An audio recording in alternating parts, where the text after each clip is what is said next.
తిరుపతి జిల్లా పిచ్చాటూరు మండల పరిధిలో 28 పంచాయతీలు సమాజంలో మహిళలు బాలికల భద్రతకు అత్యధిక ప్రాధాన్యత ఇవ్వాలని, ఇది ప్రతి ఒక్కరి బాధ్యత అని పుత్తూరు డీఎస్పీ రవికుమార్ స్పష్టం చేశారు.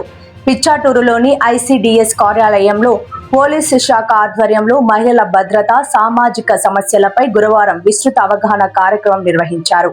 ఈ కార్యక్రమానికి డీఎస్పీ ముఖ్య అతిథిగా హాజరై మాట్లాడారు. మారుతున్న కాలానికి అనుగుణంగా పిల్లల పెంపకంలో తల్లిదండ్రులు మరింత అప్రమత్తంగా ఉండాలని డీఎస్పీ సూచించారు. ముఖ్యంగా చిన్నారులకు గుడ్ టచ్, బ్యాడ్ టచ్, మంచి స్పర్శ, చెడు స్పర్శ పట్ల తల్లిదండ్రులు, ఉపాధ్యాయులు అవగాహన కల్పించాల్సిన ఆవశ్యకత ఉందన్నారు. ఎక్కడైనా బాల వివాహాలు జరుగుతున్నట్లు తెలిస్తే వెంటనే పోలీసులకు లేదా ఐసీడీఎస్ అధికారులకు సమాచారం అందించాలని కోరారు. ఈ కార్యక్రమంలో ఐసీడీఎస్ సిబ్బంది, స్థానిక పోలీసులు, అంగన్వాడీ కార్యకర్తలు తదితరులు పాల్గొన్నారు.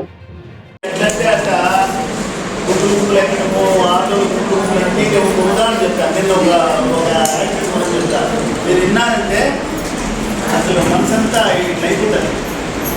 నిన్న ఆర్టీసీ బస్సు వాళ్ళు ఈ స్కూళ్ళలో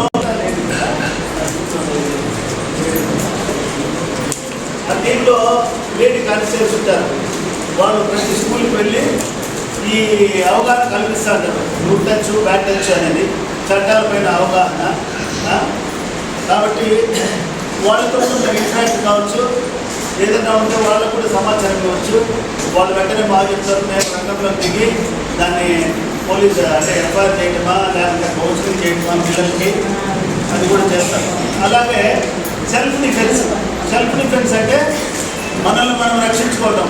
ఏ సందర్భంలో ఎప్పుడున్నా ఒంటరిగా పోతుంటాము, దూరంగా ఐసోలేటెడ్ ప్లేస్ అంటే ఎవరు మనకి అందుబాటులో లేకుండా ఒక దూర ప్రదేశంలో మనం ఒంటరిగా పోవాల్సి వస్తుంది, రాత్రులు పోవాల్సి వస్తుంది. ఉద్యోగం నుంచి ఇంటికి ఒంటరిగా నడిచి వచ్చే పరిస్థితి ఉంటుంది. అప్పుడు ఎవరైనా కొంతమంది అల్లరి ముక్కలు మనల్ని ఒకరిద్దరు వచ్చి స్కూటర్లలో నడుచుకుంటూ వచ్చి మనల్ని ఇబ్బంది పెట్టే పరిస్థితి కలుగజేసినప్పుడు మనకు ఎవరు లేనప్పుడు మనం ఏం చేయాలి? ఆత్మరక్షణ కోసము కరాటే, కింఫు ఇట్లాంటివి అవి కూడా నడుచుకోమని చెప్తున్నారు. తప్పేముంది? ఇప్పుడు మోపుల్ కాయలు పోయి నేర్చుకుంటున్నారు కదా, కరాటే నేర్చుకుంటున్నారు. ఏదమ్మా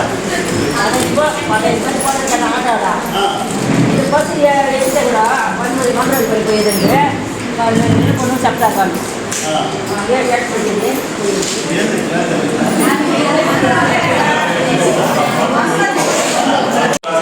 సతీష్ నాయుడు గారు కానీ, మహిళా పోలీసులు కానీ చాలా మీ సమాజంలో జరుగుతున్న ఫ్యాక్ట్స్ మనకి ఎక్కడో జరుగుతున్నాయి, మన దగ్గర జరగట్లేదు కదా అనుకోవచ్చు. అట్లా ఏం లేదు. మీ పక్కన విలేజెస్లో కూడా జరుగుతున్నాయి కాకపోతే మీకు తెలియడం లేదు. మెయిన్గా వేరే వేరే టౌన్స్లో కానీ సిటీస్లో కానీ ఇంకా ఎక్కువ జరుగుతూ ఉండొచ్చు, అవి బయటపడుతున్నాయి. కానీ విలేజెస్లో మీ పక్కనే జరుగుతున్నాయి, వాళ్ళు చెప్పుకోలేకపోతున్నారు. కొంతమంది ఏమో నేను చెప్పుకుంటే నా గురించి ఏమనుకుంటారో, నేను చెప్తే నాకేమన్నా ఎవరైనా సపోర్ట్ చేస్తారో లేదో అట్లా అని లోపలే మీరే బాధపడుతూ బయటకు చెప్పలేక అలాగే ఫీల్ అవుతున్నారు. అదేవిధంగా మన సత్యవేడు కాన్స్టిట్యున్సీ ఈ తమిళనాడు బార్డర్లో ఉండడం వల్ల పైన అధికారులు కానీ ఇంకా ఎవరైనా కానీ వెనుకబడిన ప్రాంతం ఇది ఈ ఊర్లో గంజాయి ఉంది, మహిళల మీద ఎక్కువ జరుగుతున్నాయి అని చెప్పేసి వాళ్ళు అనుకుంటున్నారు. కాబట్టి మీకు ఎవరైనా కానీ కాల్ చేసి మీ ప్రాంతంలో మహిళలపైన ఏమైనా జరుగుతున్నాయా అని ఎవరైనా ఫోన్ చేసినా కూడా, మీ ప్రాంతంలో గంజాయి ఉందా అని ఎవరైనా అడిగినా కూడా మీరు దానికి ఏమో చెప్తారమ్మా? నేరాలు ఏమైనా జరుగుతున్నాయా మహిళల మీద జరుగుతూ ఉంటే డైరెక్ట్ నాకు చెప్పండి. మీకు ఇప్పుడు ప్రజెంట్ మన ఎక్కడ జరగట్లేదు కాబట్టి వాళ్ళు ఎవరైనా ఫోన్ చేస్తే లేదు సార్ మా దగ్గర మహిళలందరూ సురక్షితంగా ఉన్నారని మీరు చెప్పండి. గంజాయి ఉందా అంటే స్టార్టింగ్ ఇంత ముందు లేదేమో, ఇప్పుడు బార్డర్ నుంచి అలా వచ్చేసి అలా అమ్మేసి వెళ్ళిపోయారు. ఇప్పుడు చాలా వరకు అంతా తగ్గిపోయింది. ఒకవేళ గంజాయి ఎక్కడైనా ఉంటే మీరు మాకు ఇన్ఫార్మ్ చేయండి. మీ పిల్లల మీద ఒక కన్నేసి ఉంచండి. వాళ్ళు ఎక్కడ పోతున్నారు, ఎక్కడి నుంచి వస్తున్నారు, వాళ్ళు ఎవరితో సావాసం చేస్తున్నారు, వాళ్ళు కాలేజీ నుంచి వచ్చిన తర్వాత సింగిల్గా ఉంటున్నారా, ఫోటోలో మునిగిపోతున్నారా, వాళ్ళ యాటిట్యూడ్ ఎలా ఉంది అని మీరు ఒకసారి అబ్జర్వ్ చేస్తే తెలుస్తుంది. వాళ్ళ బిహేవియర్ అబ్జర్వ్ చేయండి. మీ ఇంట్లో మదర్స్ కానీ లేడీస్ కానీ మీరు ఎట్లా వాళ్ళని తీర్చిదిద్దుతారో రేపు మొత్తం కూడా వాళ్ళు అట్లాగే పెరుగుతారు. ఎందుకంటే మీ భర్తలు కానీ జెంట్స్ కానీ వాళ్ళు వివిధ వేరే వేరే పనులకి అంత పెళ్లి పనులు వేసుకుంటూ ఉంటారు. సో మీరు ఏమన్నా మీ పిల్లల భవిష్యత్తు మీ చేతుల్లోనే ఉంది. సో నాకు ఈ అవకాశం ఇచ్చినందుకు ఇంకా మన డ్రంక్ అండ్ డ్రైవ్ ఉంది, తాగి మోటార్ సైకిల్ నడుపుతా పోతూ ఉంటాడు.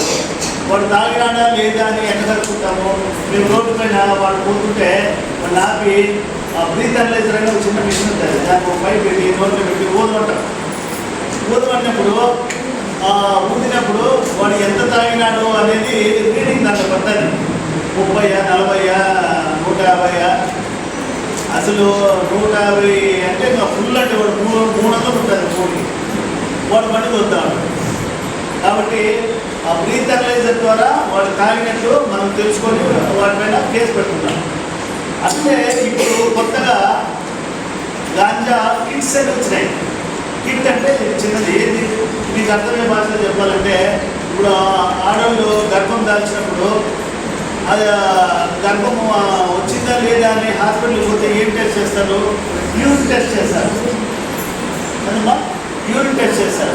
అది ఎంత సులభం అంటే అట్లా పోతేనే ఒక 2 నిమిషాలు చెప్పేస్తారు యూరిన్ టెస్ట్లో పాజిటివ్ అని నెగిటివ్ అని. అది తెల్లగా ఇంత ఉంటుంది, అది ప్లాస్టిక్ది. దాంట్లో ఒక చిన్న బుక్కలాగా ఉంటుంది. ఎవడన్నా కరోనా టెస్ట్ లాగా కిట్టు. వాడు ఏం చేస్తారంటే మనం ఎవరినైతే మనము టెస్ట్ చేయాలనుకున్నామో వాడి యూరిన్ అంటే తెలుసుదా, ఒంటికి మూత్రం, ఆ ఒంటికి ఒక పిల్లలతో అట్లా తీసుకొని 3 డ్రాప్లు ఆ రంధ్రం ఉంది కదా, ఆ రంధ్రం పైన 1, 2, 3 చుక్కలు వేస్తాం. ఆ కిట్టు పైన వేస్తే ఒక 2-3 నిమిషాలే. వాడు నిజంగా కానీ తాగి వాడు గంజాకి అలవాటు పడి ఉంటే, వాడు తాగి నెల క్రితమైనా కానీ 50 రోజులైనా కానీ వాడు గాంజా తాగేవాడైతే నెల కానీ ఆ 50 రోజులు కానీ వాడి బాడీలో ఆ సింటమ్స్ ఉంటాయి. ఆ ఒంటికిలో ఆ సింటమ్ ఉంటుంది. నీకు వాడు రీడింగ్ చూపిస్తాను, ఎర్రగా గుర్తు వస్తుంది. వచ్చిందంటే వాడు గాంజా సేవిస్తున్నాడని అర్థం. పక్కన ఇంకో గీత వచ్చింది అనుకో, అది నెగిటివ్, వాడు తాగి వాడికి గాంజాతో సంబంధం లేదని. కాబట్టి ఇప్పుడు గవర్నమెంట్ ఒక్కొక్క సబ్ డివిజన్ 10,000 ఇచ్చినట్టు